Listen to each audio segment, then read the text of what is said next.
It's a shame. Should have never happened. But it did happen, and we won the race, and I took over this horrible war that's been raging, and I thought it would be easily settled. I thought it was a hell of a lot easier than doing what we just did very successfully with Israel and a lot of other people. But this came first, and we'll get that one. But I set up a meeting for him to meet with President Putin, thinking it would be a 15 or a 20-minute meeting. Steve had no idea about Russia, had no idea about Putin too much, didn't know too much about politics, wasn't that interested. He was really good at real estate, but he had that quality that I was looking for, and I didn't see it around in too many ways. And I set up the meeting with Putin, and I called. I said, is Steve finished yet? That was about a half an hour into the meeting. No, sir, he's not. He's still inside. This is in Moscow. I said, well, how's he doing? I don't know, sir. He's still inside. I called up an hour later. Let me speak to Steve. Sir, he's still with Putin. He's with President Putin. I said, wow, it's a long meeting, 1 hour. I called up an hour later. He was still with Putin. 3 hours later, he was still with Putin. 4 hours later, he started to get the word that he was going to be coming out soon. And in 5 hours, he came out. I said, what the hell were you talking about for 5 hours? And he says, just a lot of interesting things. We're talking about a lot of interesting things, including what he went in there for, but you can't talk about it for 5. You can talk about it for a certain period of time, and you know what you're getting. But that's a talent. That's a talent where you can do that. Most people I'd send in, number one, they wouldn't be accepted. Number two, if they were, the meeting would last 5 minutes. And that's what happens with Steve. Everybody loves him. They love him on this side. They love him on the other side. And he really is. He's a great negotiator because he's a great guy. So thank you very much, Steve, very much.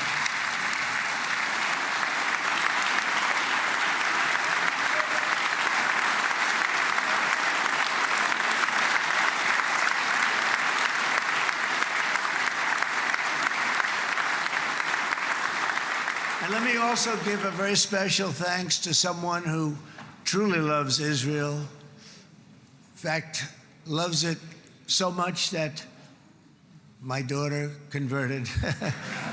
My daughter converted. I didn't know this was going to happen. And Ivanka's here.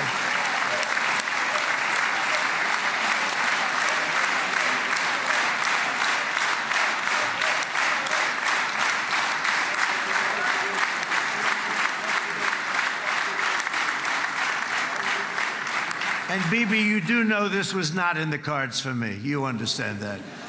And she is so happy, and they are so happy. At least I think they're happy. If they're not, we have a big story, right?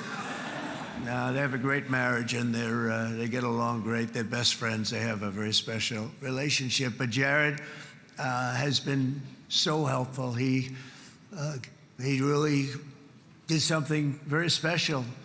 He established the Abraham Accords with a group of very wonderful people. I like calling it the Avraham Accords because people that, right? Avraham. It's so cool. It's so much sort of nicer, you know? The Abraham versus the Avraham.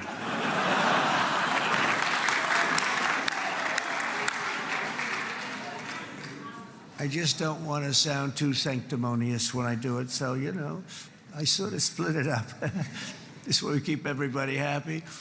But we have some very great talent, and they have no excuses for anything that's taken place because we had some unbelievably good people working on this. And then you're going to add a man named Marco Rubio, who is also here.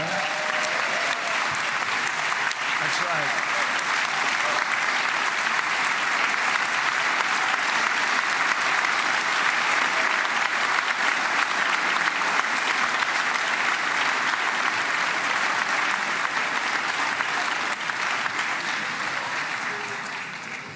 And And I have a prediction that Marco will go down, I mean this, as the greatest Secretary of State in the history of the United States. I believe that. I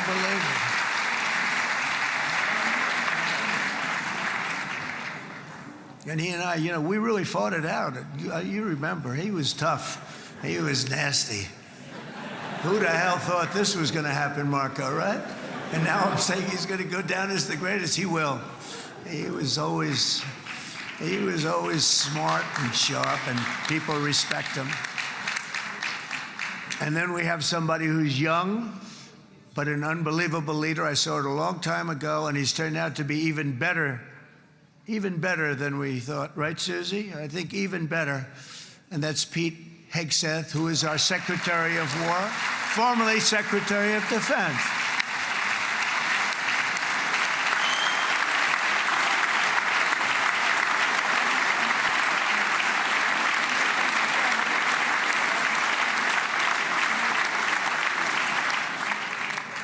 And as you know, we decisively won World War I.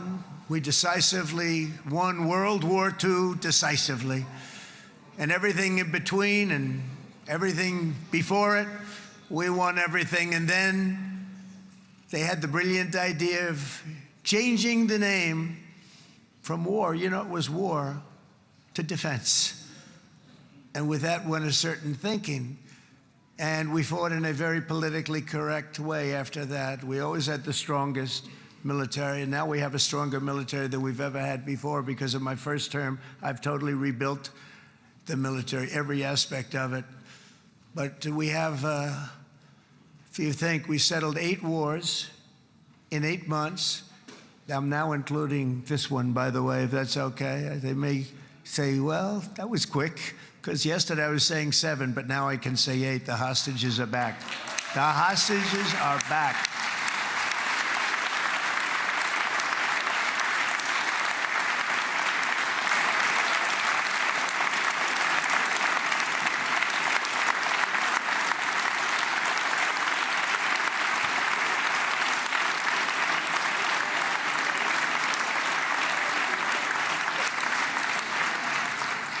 It is a good feeling. Isn't that nice to say? You know, I just said the hostage. First time I said the hostages are back. It feels so good to say it. But when you settle 8 wars in 8 months, that means you don't like war. Everyone thought I was going to be brutal. In fact, I remember Hillary Clinton during a debate, she said, look at him, he's going to go to war with everybody. And actually, she said, he's got a personality that's all about war. No, and my personality actually is all about stopping wars, and it seems to work. It seems to work.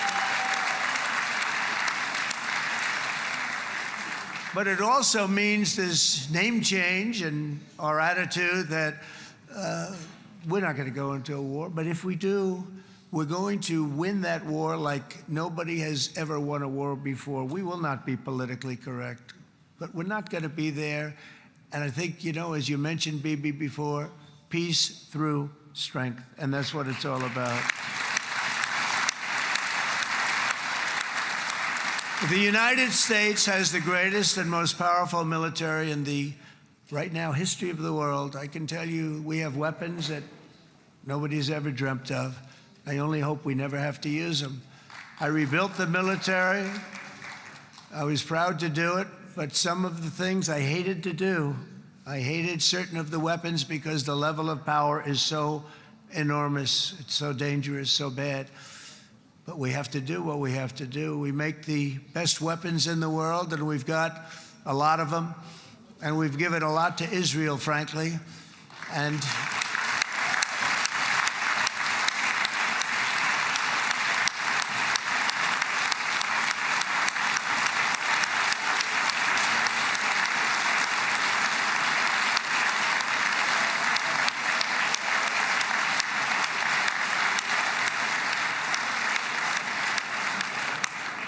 I mean, Bibi would call me so many times, can you get me this weapon, that weapon, that weapon? Some of them I never heard of, Bibi, and I made them. But we'd get them here, wouldn't we? And they are the best. They are the best. And But you used them well. It also takes people that know how to use them, and you obviously used them very well. But so many that Israel became strong and powerful, which ultimately led to peace. That's what led to peace. So as we celebrate today, let us remember how this nightmare of depravity and death all began. 2 years ago, on the eve of the Simchat Torah holiday, thousands of innocent Israeli civilians were attacked by terrorists, and one of the most evil and heinous desecrations of innocent life the world has ever seen, the worst slaughter of Jews since the Holocaust. The cruelty of October 7th struck to the core of humanity itself. Nobody could believe what they were witnessing. The United States of America grieved alongside you, and we mourned for our own citizens who were so viciously taken that day. And to all the families whose lives were forever changed by the atrocities of that day, and all of the people of Israel, please know that America joins you in those two everlasting vows: never forget and never again.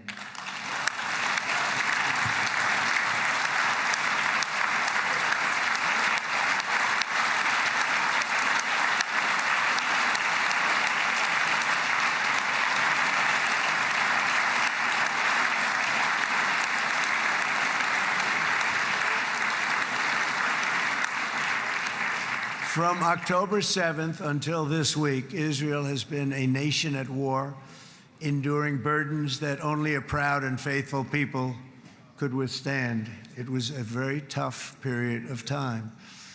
For so many families across this land, it has been years since you've known a single day of true peace. But now at last, not only for Israelis, but also for Palestinians and for many others, the long and painful nightmare is finally over.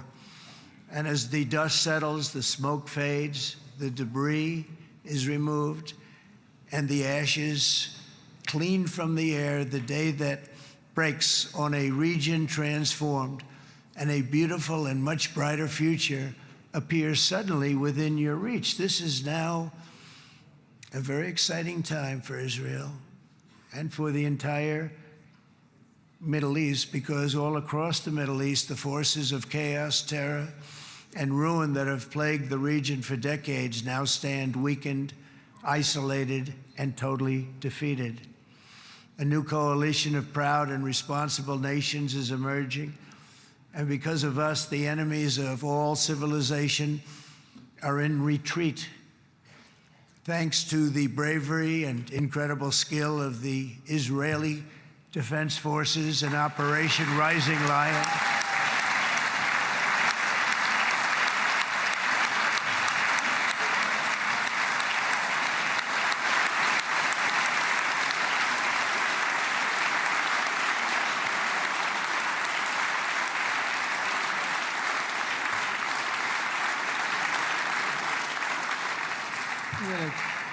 guy's central casting. Let's put him in a movie. Look at him. Great job. And my people loved working with you. Loved it. They worked so well together.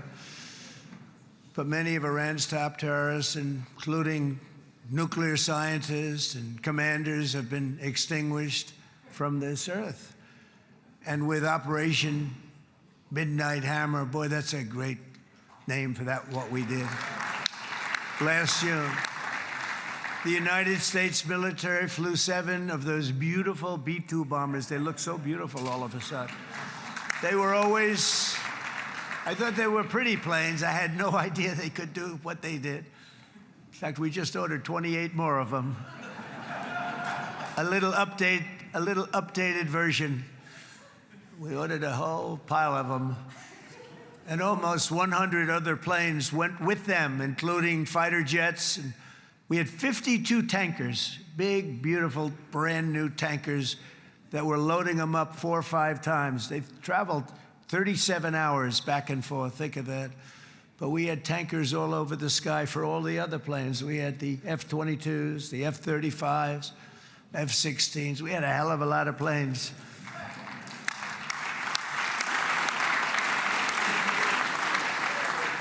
So we had 52 gas stations in the sky. That's what they call them. I'll tell you, I wouldn't want to be flying one of them. We have our great General Raisin Cain right here. General, stand up. This guy. What a general. Thank you.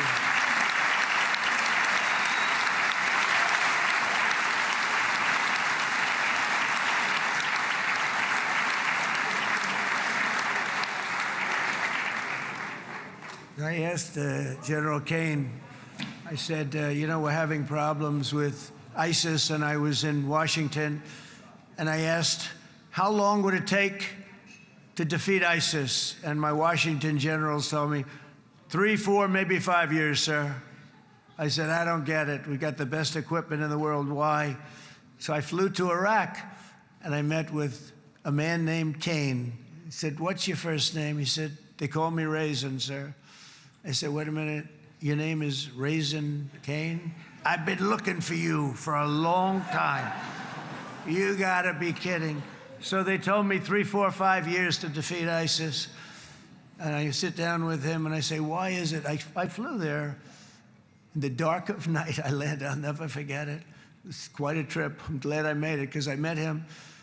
I said, could I ask you, General? I come down. He said with another general and a sergeant. Everybody was like central casting. They could go into a movie right now. Between him and you guys over here, we could get rich making movies, okay? And they got along so great. That's the beautiful thing, that your military and our military, BB, got along so great. But I was told by the television generals in Washington, we have the best equipment in the world. Why is it taking so long? And they said, 4 years. I said, so let me ask you, Raisin, how long would it take you to defeat ISIS? Sir, we can do it in 3 weeks, but you'll probably have some time left over. I said, you gotta be kidding. What the hell are you talking about? They said 4 years. I said, well, sir, look, it's not my place to say, but you're asking me the question. What you have to do is you hit him from the west, you hit him from the north, you hit him from the south, you hit him above, you hit him below. I said, so why didn't they do it? And he didn't want to speak badly of his superiors, which is hard to believe they were his superiors. It should have been the other way around a long time ago, because he's the one that did Operation Hammer. It was flawless. It was flawless. It was absolutely flawless. And I said, so you really think you can do it in 4 weeks? Yes, sir, 100%. You have to do it differently than they were doing it. They were using one base, and it was hundreds of miles away. And he says, we have all these portable bases all over the Middle East. And they didn't want to use them because they didn't want to offend the country where the portable, they wouldn't have even known what the hell the planes were going up, right? They wouldn't have known, but he said, no, they didn't want to defend anybody, offend anybody, and but we can do it in 4 weeks. I said, you sure about that? I'm going to call you back. I'll call you back on Monday. I'm going back to Washington. But you think 4 weeks? Yes, sir, I think we can do it in 4 weeks. We'll have time left over. So I call him on Monday. I say, you think you can do it? 4 weeks. I said, go ahead and do it. He did it. I'll tell you, he did it in 4 weeks, less than 4 weeks. So, General, stand up, please. Again, this is a real general. This is not a television general. He doesn't want to go on television.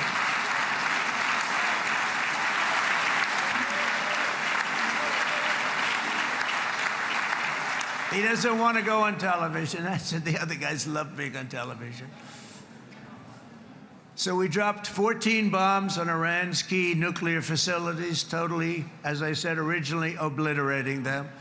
And that's been confirmed, and everybody understands it. Together we stopped the #1 state sponsor of terror from obtaining the world's most dangerous weapons.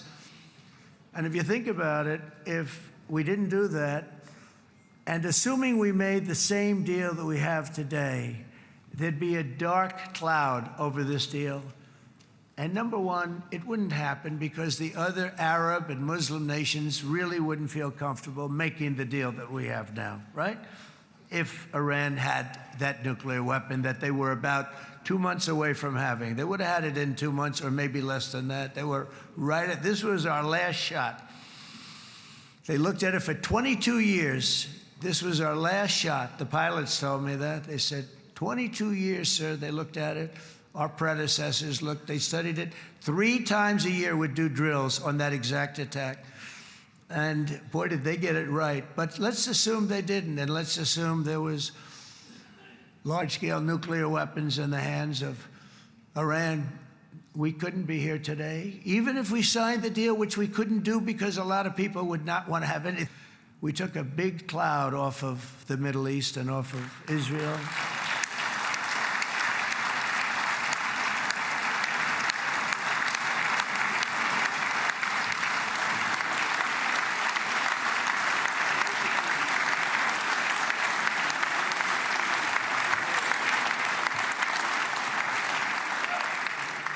And it was my honor to help. But it isn't it true, though, that can you imagine the same, let's assume, Bibi, the same documents, we had everything the same, but you had somebody out there that was, in the opinion of everybody, all-powerful in the Middle East. They took a big hit, didn't they? Didn't they take a big hit? Boy, oh boy. They got hit from one side, from the other. And you know, it would be great if we could make a peace deal with them. And I think that's maybe, would you be happy with that? Wouldn't it be nice, I think?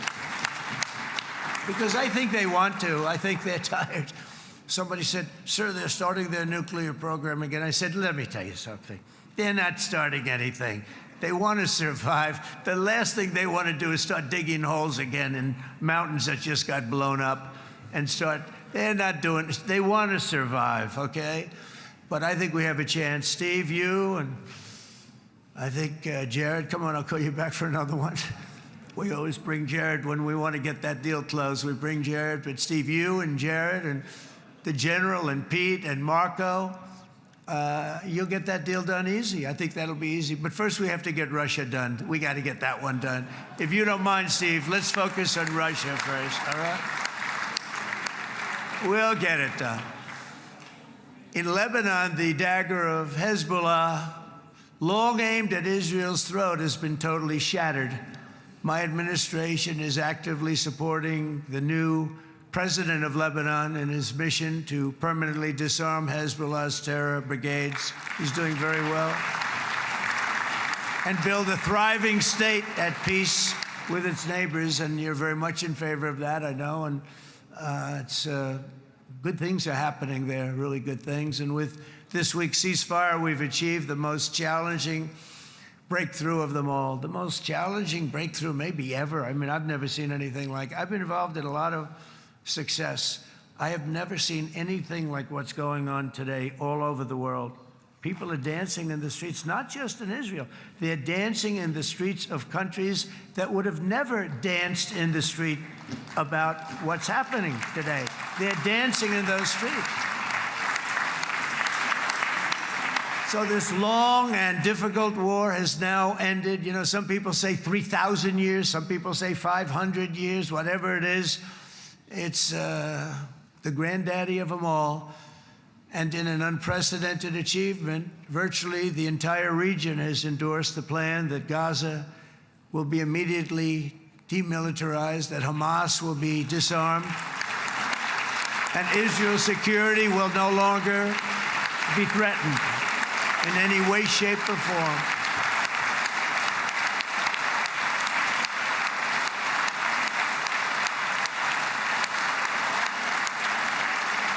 So Israel, with our help, has won all that they can by force of arms. You've won. I mean, you've won.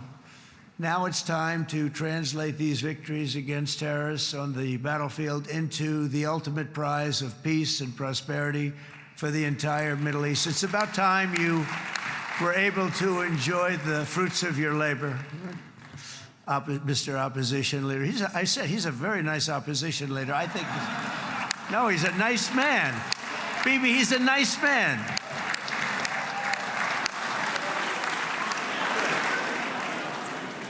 He knows what he's doing, right? No, he's a very nice guy.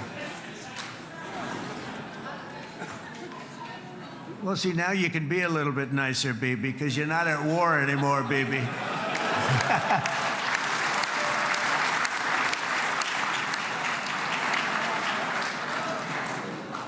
But only by embracing the opportunities of this moment can we achieve our goal of ensuring that the horrors of recent years will never happen again. You don't want to have to go through this again.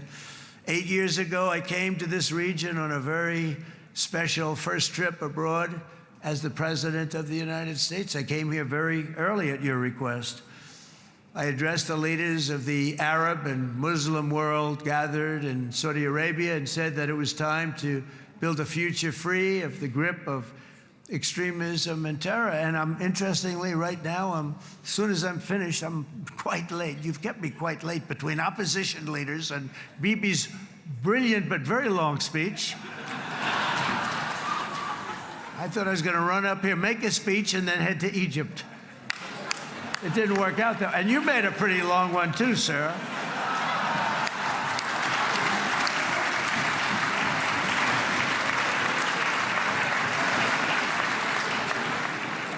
But I liked what you all said. It could be worse. Supposing on top of it, I didn't like what you said. That would be no good, Ron, would it?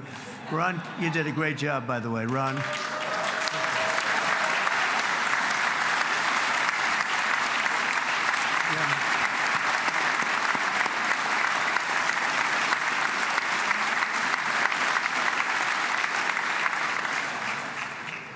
So I'm going to be meeting, actually, in a little while, I'm going to be meeting with the most powerful, the richest nations, really, in the world, although now, with the tariffs, the United States is by far the richest nation in the world, as you probably have been reading. But the richest nations, most powerful nations, you know, tremendous, headed by some tremendous people in many cases. Some cases I wouldn't say necessarily I would endorse. But I will tell you, some incredible people that really helped us make this all possible. So I'll be going there. I'll be quite late. They might not be there by the time I get there. But we're going to give it a shot. But the journey we started back then led to the crushing defeat of the ISIS caliphate, to the monumental Abraham Accords, and ultimately to the historic ceasefire this week, in which many of those same nations really played a very pivotal role, I have to tell you. Steve will tell you that. Jared will tell you that. Together, we've shown that peace is not just a hope that we can dream about. It's a reality we can build upon day by day, person by person, and nation by nation. And because of that, the Middle East is finally ready to embrace its extraordinary potential. You have extraordinary potential in this region.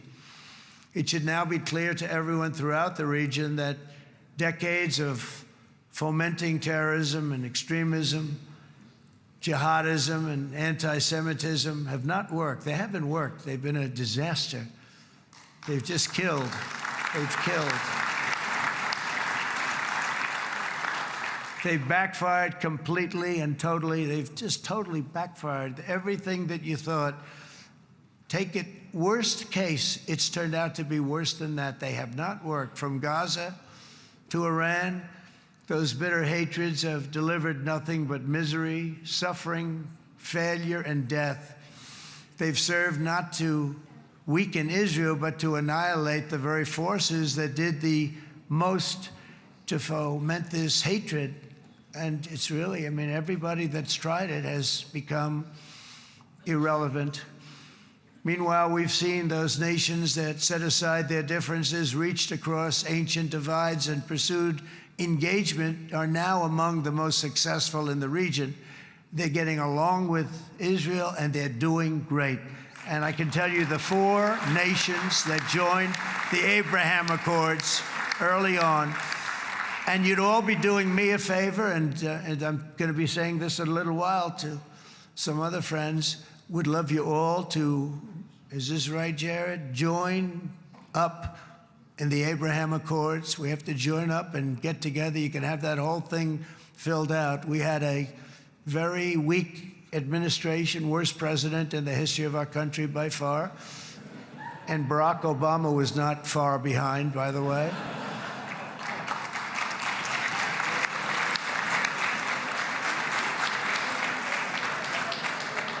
And they did nothing with this incredible document, the Abraham Accords, but now you can fill them up. Now you have peace, you have people that really like Israel. I'll tell you what, and they like Israel a lot more today than they did even 5 weeks ago. You've made a lot of, you've come back. You've come back strong because it was getting to be a little nasty out there in the world, and ultimately the world wins. You can't beat the world. Or I would say to Bibi, it's now time, and he understood it better than anybody, because ultimately, you know, the world's a very big place.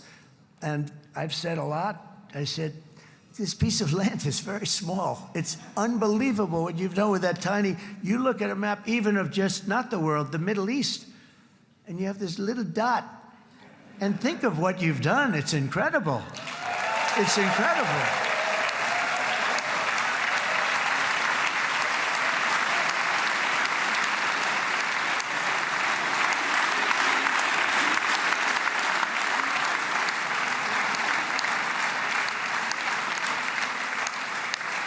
But the world is loving Israel again. And I said to Bibi, you know, the world is big and it's strong.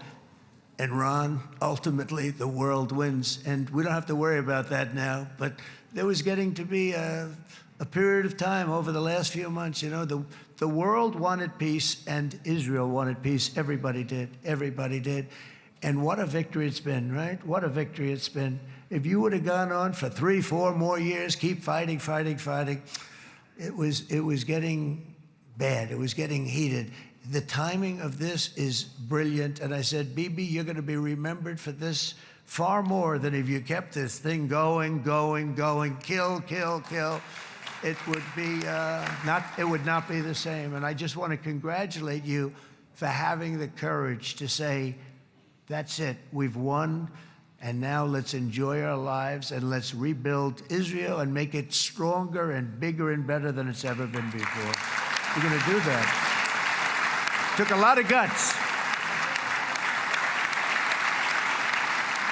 And the choice for Palestinians could not be more clear. This is their chance to turn forever from the path of terror and violence. It's been extreme, to exile the wicked forces of hate that are in their midst, and I think that's going to happen. I've met some people over the last couple of months that want to see it happen very much, and after tremendous pain and death and hardship, now is the time to concentrate on building their people up instead of trying to tear Israel down. We don't want that to happen again. And the total focus of Gazans must be on restoring the fundamentals of stability, safety, dignity, and economic development so they can finally have the better life that their children really do deserve after all these decades of horror. I intend to be a partner in this effort in the sense that we're going to help and we're going to do something that became unbelievably popular. Everybody wants to be on it. It's called the Board of Peace, okay? How about that? Is that a beautiful name? Like a board of peace.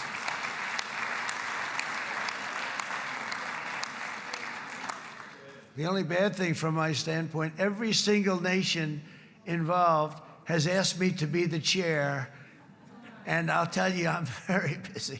I didn't count on that, but you know what? If we do it, we'll do it right, and we have unbelievable power and wealth, because you're going to need wealth. You're going to need wealth to rebuild things, and they have wealth like few people have wealth. I want to thank the Arab and Muslim nations for their commitment that they've made to support a safe rebuilding of Gaza and beyond. I have many Arab countries, very wealthy countries, that came up and said, we'll put up tremendous amounts of money to get rebuild Gaza, and I think that's going to happen. The power, they want dignity, they want to come forward, and they want to say, and I want to say who they are, because what they're doing is going to be, I think, something that you're going to be very impressed with, Bibi, and you need that. You need the kind of economic power that they have, and they want to see it work, and they want to see it be safe, and they want to see it be good for Israel, too. And as much money as it will be, and it's a lot, as you can see, it's a lot, For these countries, it's relatively little relative to their worth. It's really a lot of money like most people could never even conceive, but for these countries, it's not that much, especially because it ensures success and stability in the Middle East, which is what they want to see. So many of them will be with us in Egypt in a little while, I think. I'm not sure. They may be gone. They may have taken their Boeing 747s and left. I said, what kind of a plane do you fly? 747. I said, that's a large plane. No, they may have, Steve, do you think they've left on their their brand new Boeing 747s? Or, I don't know. We're going to find out soon. It's going to be a big story. There'll be 2 people left, and they'll be the 2 poorest ones.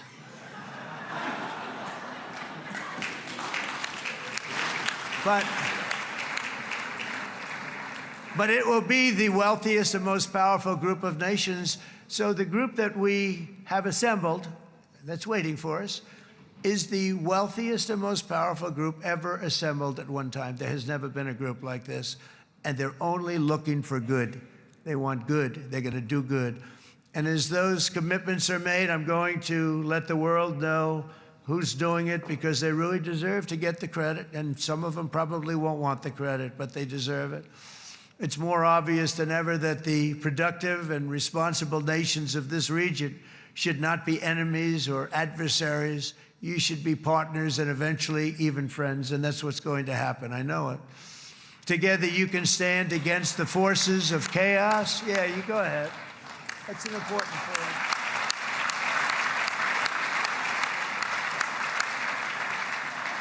Because you can stand against the forces of chaos that threatened all of your interests, and it's always a big threat, and unleash incredible prosperity and opportunity for all the people of these lands, and that's what's going to happen. You're going to unleash numbers and success, the likes of which Israel has never been able to think of, because you're so firm, and you should be, and you've done the right thing in defending yourself.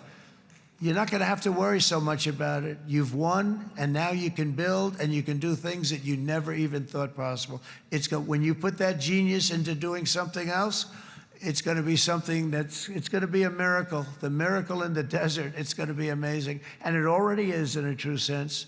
But it'll be wonderful when you can spend time thinking about other than war and defense and offense also. To that end, it's my firm hope and dream, frankly, that together the Abraham Accords will turn out to be everything that we thought they would. Those 4 countries were very, very brave in doing it. They did it at a very early point, and every single one of them benefits unbelievably financially. And if you noticed, even in this bad period that we just went through, they all remained a member of the Abraham Accords. They've done unbelievably well. And you know who you are, and I want to thank you. And they've stayed because of loyalty, but they've also stayed because it was really good business. They've made a lot of money being members, and you're going to all, I hope that every one of the countries that we're seeking, Jared, I hope they join quickly. No games, no nothing. Just join, get it. It's going to be a great peacemaker. It's really going to bring it together beyond anybody's wildest dream. So instead of building fortresses to keep enemies at bay, the nations of this region should be building infrastructure to weave your commerce closer together, because you've got to compete with the big world out there in commerce now. It's a different kind of competition. Instead of making weapons and missiles, the wealth of this region should flow to schools and medicine, industry, and frankly, the new hot thing, artificial intelligence. It's a lot of intelligence you're going to have to be throwing off to pay back these sums of money that they're doing. But that's really the hot one. And I might say that the United States, a year ago, was a dead country. I say it to people. I heard it first from the King of Saudi Arabia. I then heard it from UAE. I heard it from Qatar. I heard it from many other countries. A year ago, the United States of America was a dead country, Now it's the hottest country anywhere in the world. It is the hottest. There's no question about it.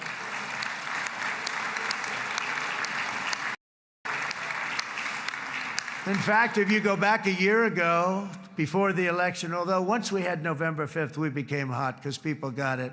I would say November 5th was a time that we became really hot. But once you go back a couple of years, if I were in charge and the country was doing what they would, nobody was going to ask me to speak.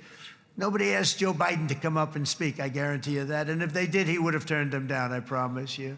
He didn't speak. He didn't speak, and he didn't speak well. But all of the countries in the Middle East, it could have, what we're doing now, it could have happened a long time ago, but it was strangled and set back almost irretrievably by the administrations of Barack Obama and then Joe Biden. It was, there was a hatred toward Israel. There was an absolute hatred. The setbacks really started when President Obama signed the Iran nuclear deal. This was a disaster for Israel, and it was a disaster for everyone. And I remember that Bibi Netanyahu came to the United States and worked so hard to try and get Obama not to do that deal.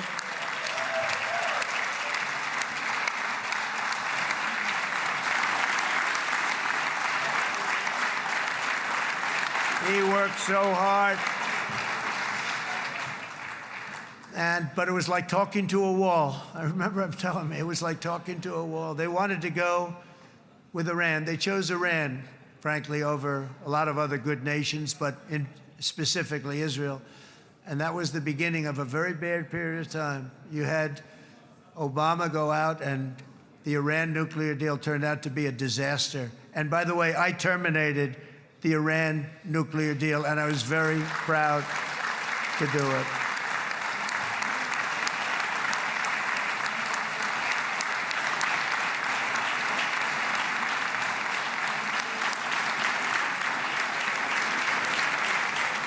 Yet even to Iran, whose regime has inflicted so much death on the Middle East, the hand of friendship and cooperation is open. I'm telling you, they want to make a deal. That's all I do in my life. I make deals. I'm good at it. I've always been good at it. And I know when they want. Even if they said, we don't want to make a deal, I can tell you they want to make a deal. All right, they do. They want to make a deal, and we're going to see if we can do something, because this is crazy what's happening, and we're not going to have this anymore. Neither the United States nor Israel bear the people of Iran any hostility. We merely want to live in peace. We don't want any looming threats over our heads, and we don't want to even think in terms of nuclear destruction. It's not going to happen, never will happen. There's nothing that would do more good for this part of the world than for Iran's leaders to renounce terror, stop threatening their neighbors, quit funding their militant proxies, and finally recognize Israel's right to existence. They have to do that. They have to do that. And to Iran, and as you know, this is not said out of weakness. There's no weakness. But I'm going to say this, that we are ready when you are, and it will be the best decision that Iran has ever made. And it's going to happen. It's going to happen. And they're good people. I know a lot of Iranians in the United States. They're good people, smart, hardworking people. They don't want to see what's happened to their country. The story of fierce Israeli resolve and triumph since October 7th should be proof to the entire world that those who seek to destroy this nation are doomed to bitter failure. The state of Israel is strong, and it will live and thrive forever.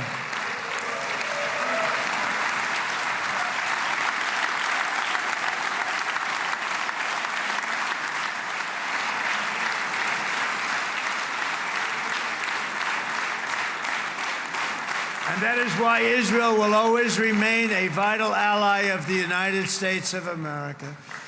Israelis share our values, field one of the world's most powerful militaries. You really do. You have an amazing, what a job you've done.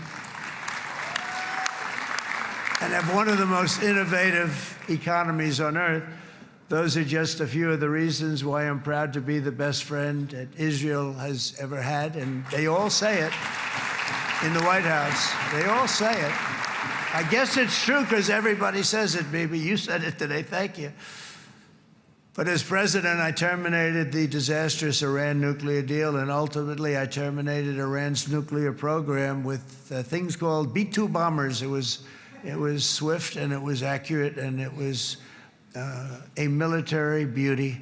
I authorized the spending of billions of dollars, which went to Israel's defense, as you know. And after years of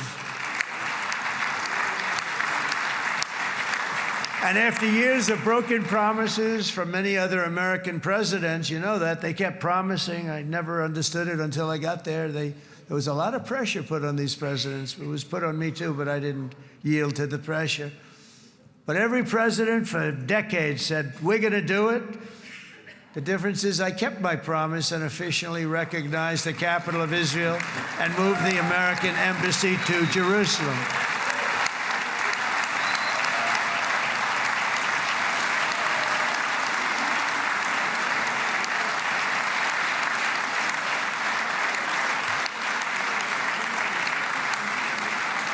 Isn't that right, Miriam? Look at Miriam. She's back there. Stand up, Miriam. Stand up.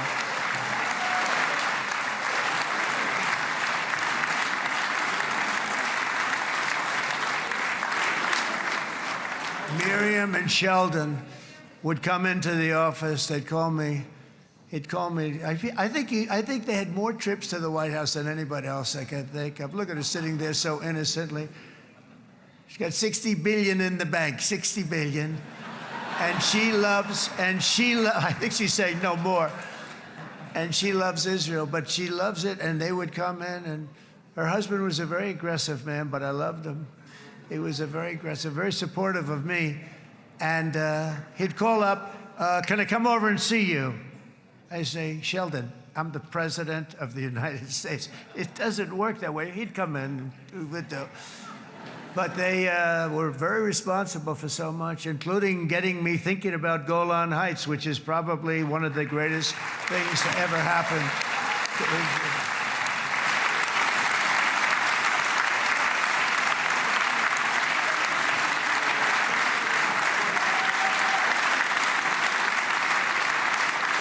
Miriam, stand up, please. She really is. I mean, she loves this country.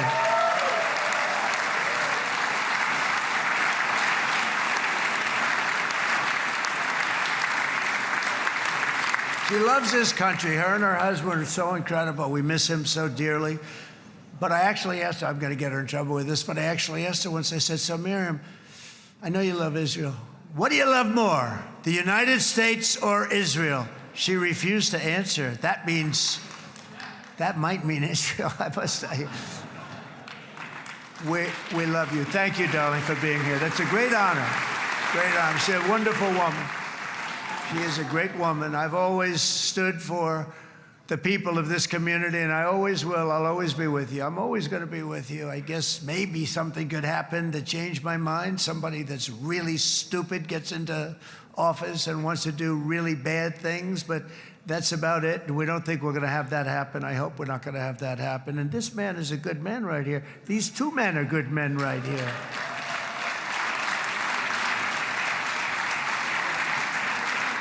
Hey, I have an idea.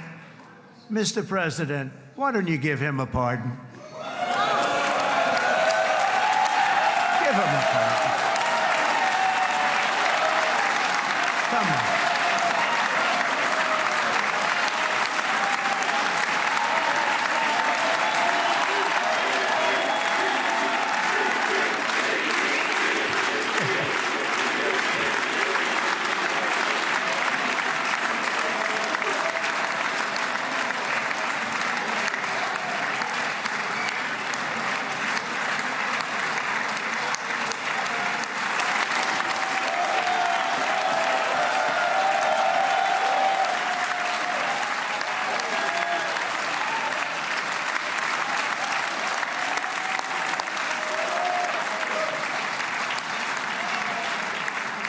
By the way, that was not in the speeches, you probably know.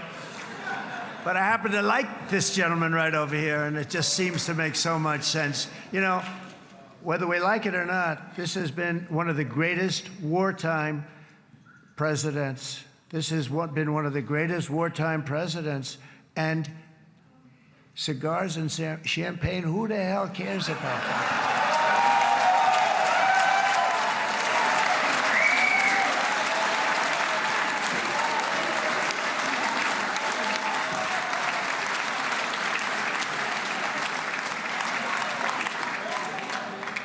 All right, enough controversy for the day, right? Actually, I don't think it's very controversial. So, you know, I mean, I see so popular. You are a very popular man. You know why? Because you know how to win.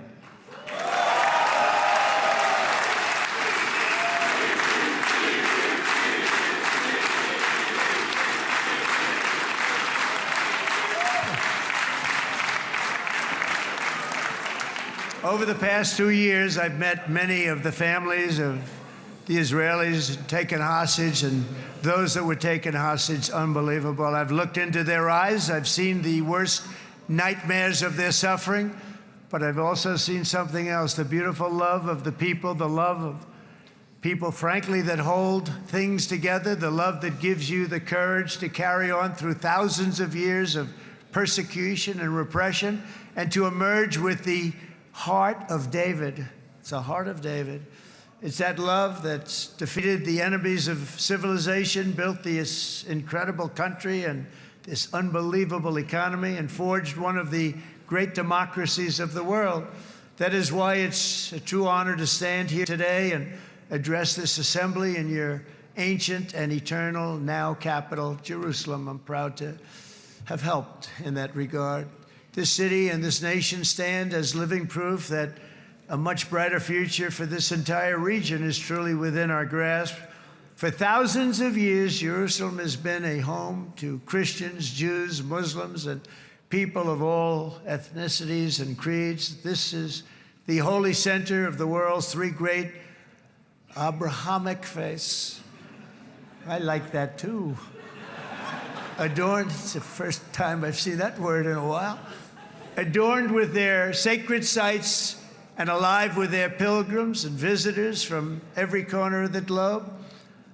But here between the Western Wall, the Temple Mount, and the hill called Calvary, people of every faith and background live, work, pray, serve, and raise their families side by side, and they do it with love. This example is just one of the modern miracles that Israel has given to the world. And just in closing, the leaders in this chamber know better than anyone else the challenges of this harmony, and it's been easily won. No, it hasn't. It has not been. It's been so tough, but it has been, some say, a miracle. What you've done is a miracle. Look at your size. Look at your chances when it all started. And you know, if you think about it, you are safer today, stronger today, and more respected today than at any time in the history of Israel. Think of it. People used to say it wouldn't exist. They don't say that anymore, do they? Yet if safety, security, and coexistence can thrive here in the winding alleys and ancient paths of Jerusalem, then surely peace and respect can flourish among the nations of the broader Middle East. The God who once dwelled among his people in this city still calls us, in the words of Scripture, the turn from evil and do good, to seek peace and pursue it. So he still whispers truth into the hills and knolls and valleys of his magnificent creation, and he still writes hope into the hearts of his children all over the world. And that is why even after 3,000 years of pain and conflict, the people of Israel have never given up from the threats of Zionism, from all sorts of threats. You want the promise of Zion. You want the promise of success and hope and love and God. And the people of America have never lost faith in the promise of a great and blessed future for all of us. From the very first day that modern Israel was founded, we have stood together through thick and thin of setbacks, and through victory and defeat, through glory and heartache. We have built industries together. We have made discoveries together. We have confronted evil together, and we have waged war together. And perhaps, most beautifully of all, we have made peace together. And this week, against all odds, we have done the impossible and brought our hostages home.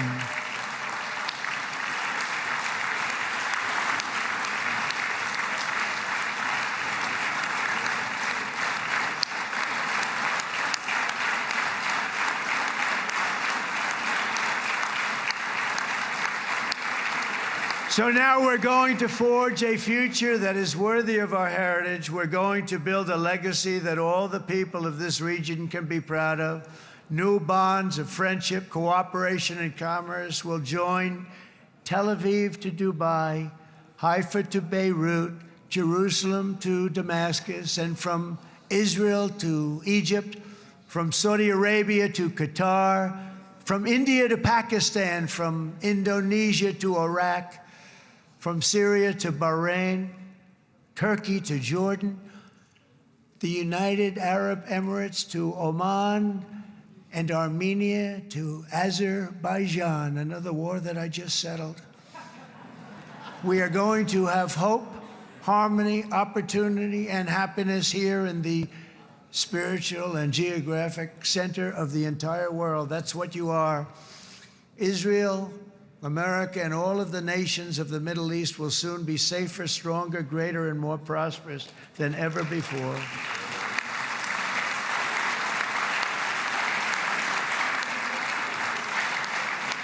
And I want to thank you all once again for this exceptional honor. This has been truly an honor. It's seldom that a president is invited to do this. And I love Israel. I'm with you all the way. You will be bigger, better, stronger, and more loving than ever before. Thank you very much. God bless you. God bless the United States of America. And God bless the Middle East. Thank you, everybody. Good luck. Thank you very much. Thank you.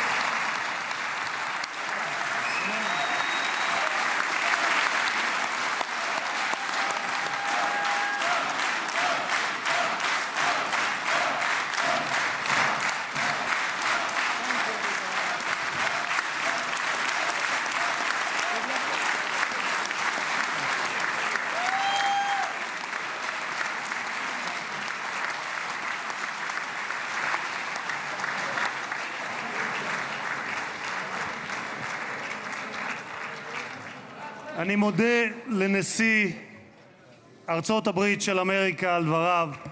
חברות וחברי הכנסת, תם סדר היום.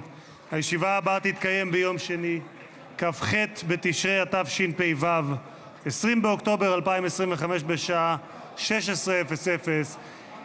חג שמח ובשורות טובות. ישיבה זו נעולה. כבוד הנשיאים וכבוד יושב ראש הכנסת.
עד ליציאת פמליית נשיא ארצות הברית מהמשכן.